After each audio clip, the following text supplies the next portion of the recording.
So guys, I'm Ken from Kflann, the Railfan. So we just finished our tour of Crystal Cave. We're walking down the hill now that you have to walk up to get to. But I thought you guys might like this video. I was allowed to videotape on the inside of it. So we do have to wear a mask on the inside. The place is pretty nice. It's pretty cool. So if you like this video, make sure you hit that subscribe button, like, and hit that notification bell so you know when I put on new stuff. But enjoy the walk through the cave and share around with it. But until then, let's jump on this boxcar and go check it out. Thanks, Al.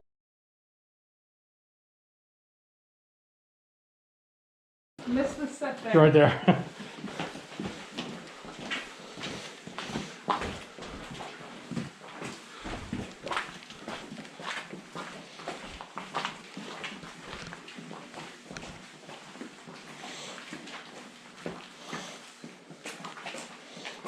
Alright, so when the farmers first found the cave, it would have looked different. They would have been walking on about a foot of mud and rocks, and it would have been very dark.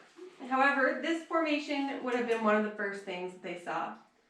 So it's made of two different parts. We've got the stalactite on the ceiling, which you can remember because it holds on tight, and the stalagmite on the bottom because you might trip over it. So it's formed when calcium carbonate, which is calcite, from the limestone up above, drips down with rainwater and slowly starts piling up on the ground. So this is actually still growing, but it's growing very slowly. It's growing about the size of a Hershey's Kiss every 300 to 500 years. Because of that, this is estimated to be around 200,000 years old. Eventually it will become a column, which is when the top and the bottom connect, but that will take a very long time. So you can see this kind of gray sludge on the sides. So when this was first a show cave, they obviously did not have electricity. To try to make the cave a little bit brighter, they would throw kerosene on certain formations and then light it on fire so that people could see a little bit better. So that residue, and you'll see it in a couple spots in the cave, is from that kerosene. Over here, we have another kind of formation, which is called flowstone. So it's made of the same thing, it's made of calcite, but instead of dripping up and down, it flows down the rocks. You can see it's very nice, very pretty up here. And then over here, it's not so great looking. So this is actually where they used to touch the rock. Back then, cave tours were about 4 hours long. So they would touch the rock as good luck before they went into the cave, but it did wind up damaging the rock. So that is why we don't touch it anymore. Up above us, you'll see these two potholes. So these were from a massive underground river that was rushing through the cave, eroding away that limestone. So that's part of how we know water is to thank for the cave being big enough for us to actually get through today. The last thing in this room, for anyone on the taller side, is our little wish light. Make sure that you duck when you see it, otherwise you'll probably wish that you had.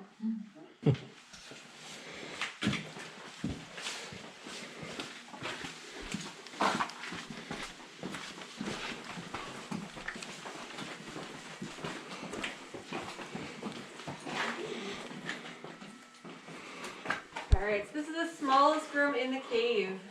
This is called the storage room.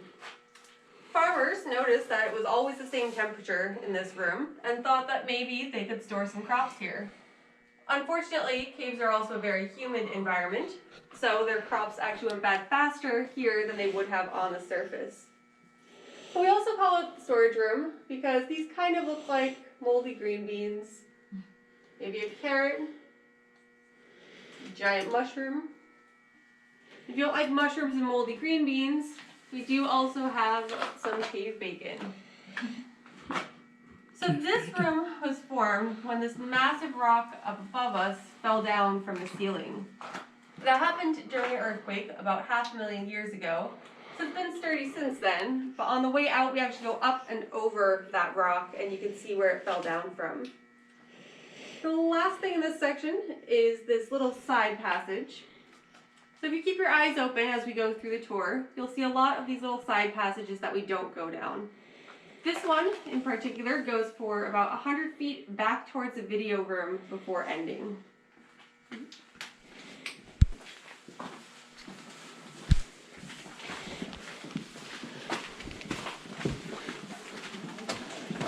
It opens up pretty good here.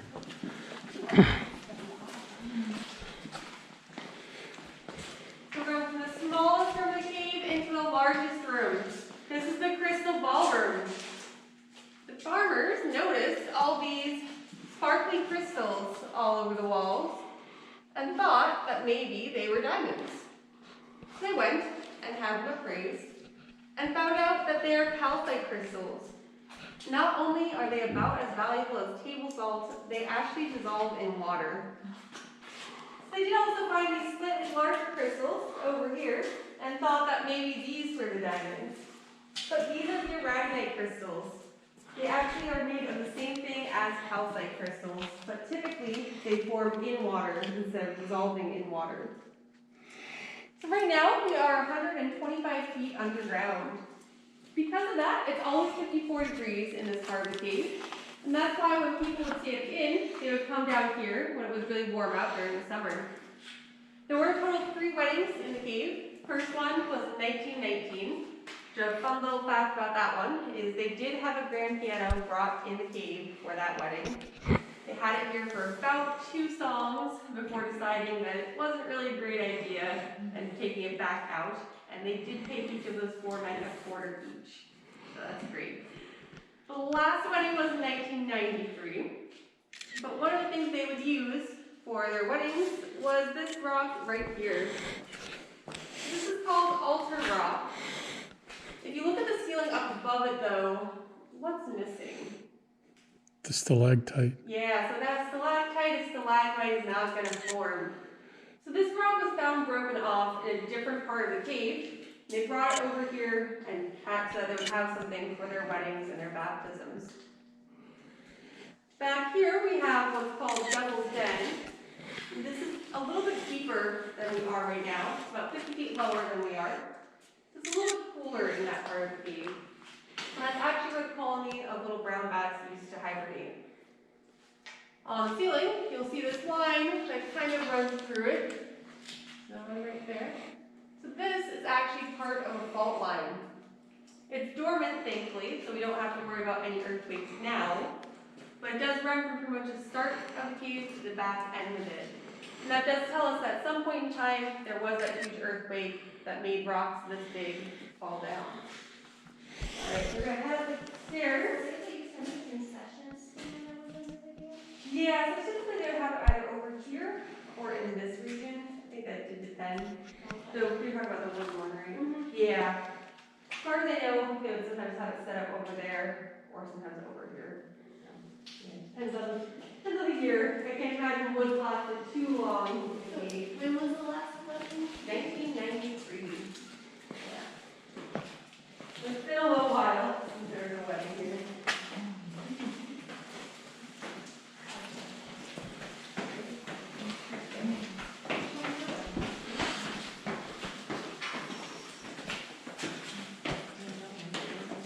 Pretty cool, guys, huh?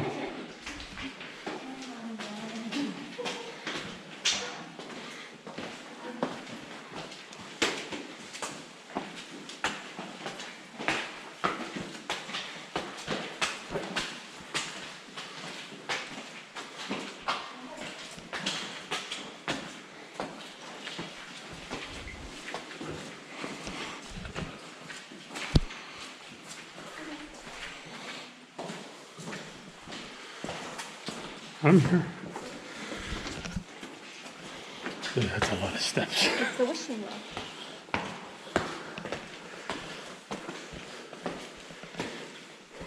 Alright, so if you look to the very far side of the room, you'll see what happens with stalactite and stalagmite joined up at the middle.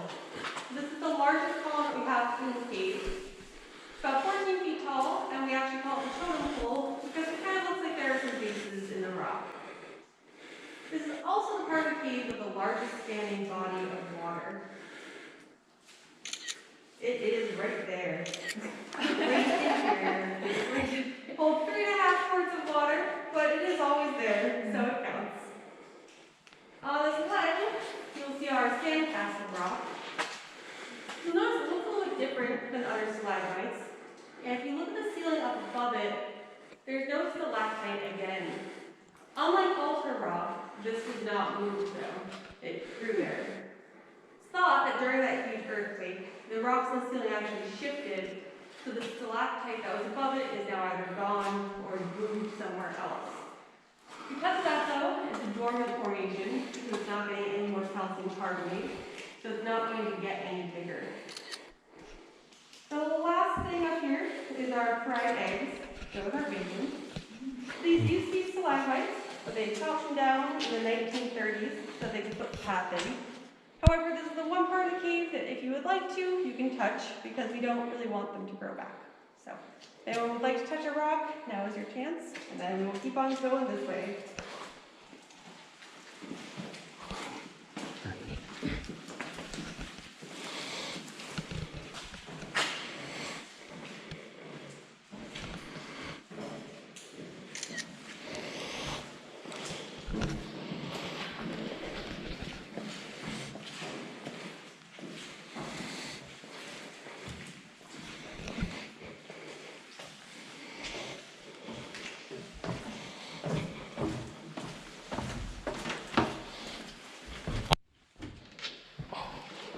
Alright, this part of the cave we call Prairie Dog Island, because these kind of look like little prairie dogs popping up to say hi. If you look at the rock that they're sitting on though, and then look all the way up to the ceiling, you can see that this rock would fit almost perfectly back up there. So this is another one of those rocks that fell down during that huge earthquake. Also on the ceiling, you'll see some cave coral. You'll also see these tiny little stalactites. These are actually called soda straws because they are completely hollow inside. So they could, in theory, break one off and you would actually be able to use it as a straw. Back here, there's another kind of stalactite, which is called a helictite. So there are a few different kinds of helictites, but this one in particular is fairly rare. There's only one other one that's known of in the United States, and that's in Carlsbad Caverns in New Mexico. The name that they gave theirs is the lion's tail. That's also what we call this one. Now, this was first a show cave. They did not have stairs going up the next section. To get up there, they would climb up the rocks over here, and then crawl and climb all the way to the top.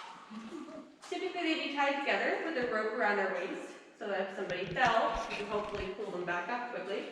But to make things more difficult, they would also only have a lantern with them. So we are going to turn the lights off.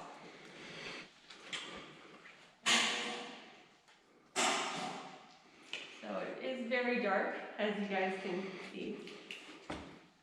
This is about how much light our lantern would have given us. It isn't really a lot.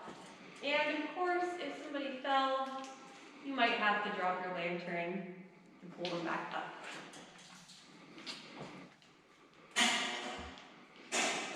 Alright, so next part is optional. If anyone does not like heights, you can stay down here, and then we'll meet back up with you on the way down. But for everybody who wants to come up, you can just follow behind us.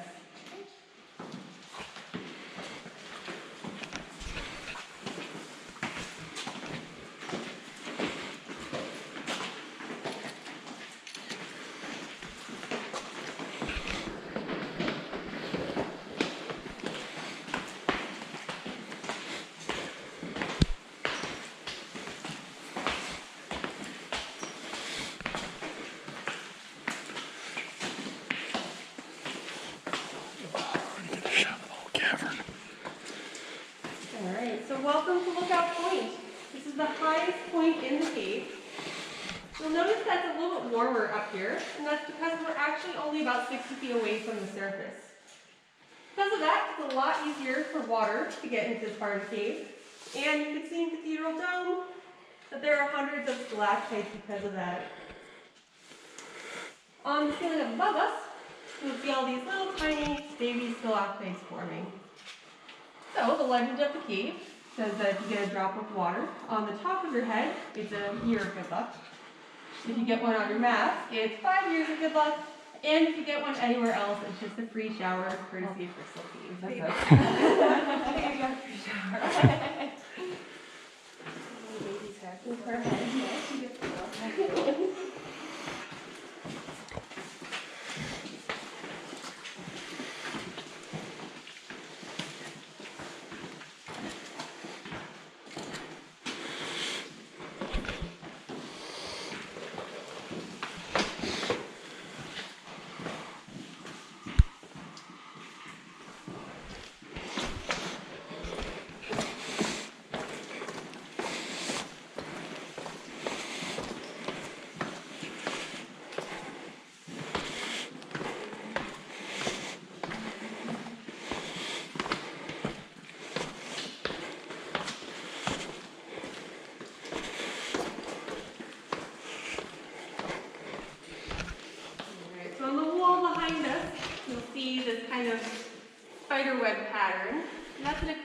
spots in the cave. That's a formation called boxwork. It's the only kind of formation that doesn't form from stuff dripping down and slowly accumulating up. With boxwork, harder minerals fill in these tiny little cracks, and then when the limestone erodes away, you get that weird looking pattern.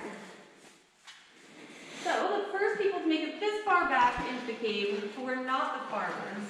The farmers made it to the crystal ballroom, got scared, and then left the cave. First people to make it this far were two teenagers from Kutztown named Charles Snyder and Louis Sander. This is the rock that they actually carved their names and the date into, just 1871. So this is part of the Crystal Cave Zoo. We've got a couple different animals. We've got Sally, the seal, there's her head and her flipper.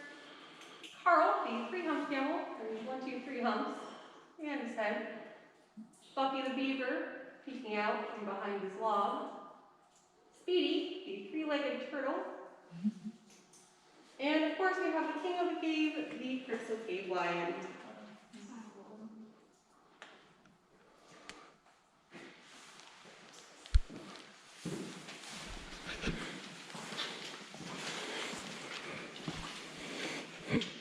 So the Crystal Cave wishing well first started when cave floors were about a quarter each. A guide would hide a single penny down there and tell people that if they found it, he would refund their tour money.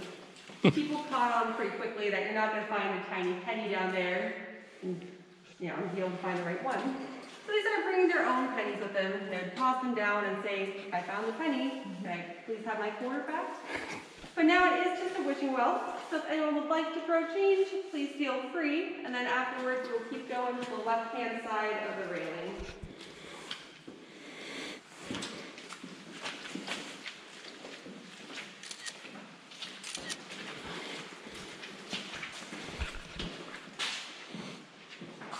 There's the bear. Watch your head.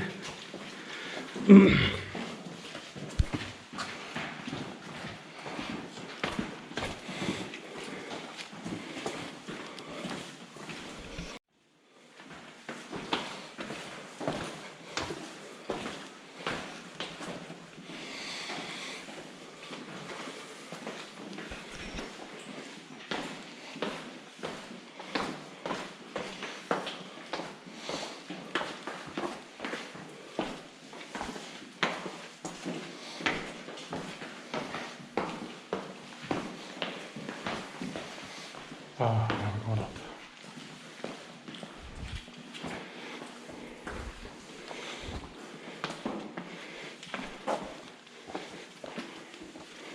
Alright, so on the way into the crystal ballroom, we went through the lower entrance of this giant rock.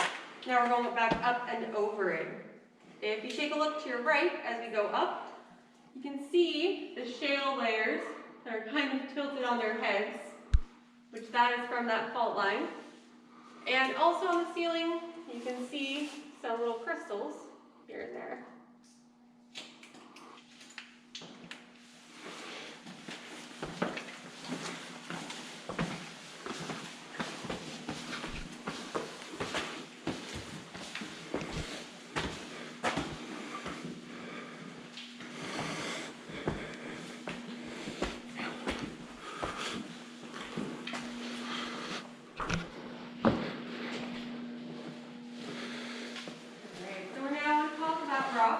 Underneath us is that storage room. If you look at the ceiling though, you can see where this rock would have fallen down from. And you can actually follow the fault line all the way around and see that it keeps on going. You can also tell it happened a very long time ago because there are a lot of formations up here. We've got more flowstone, stalagmites, and of course the largest stalactite in the cave, the hanging ear of corn.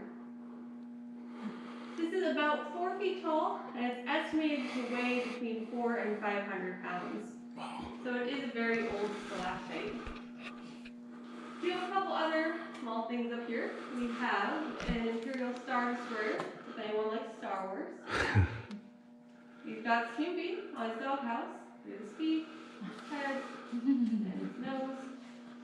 And of course we have Jack Frost. keeping the cave nice and cold, icy fresh. So that is the end of our tour. If anyone likes bugs, I can show you some cave crickets. They live in the cave. But other than that, we will head out to the left-hand side of the railing.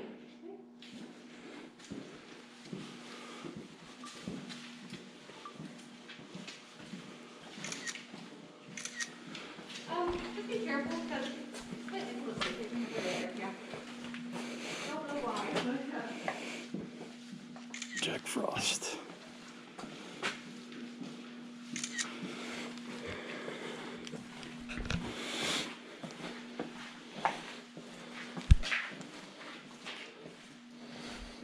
I'm still coming. You can still go.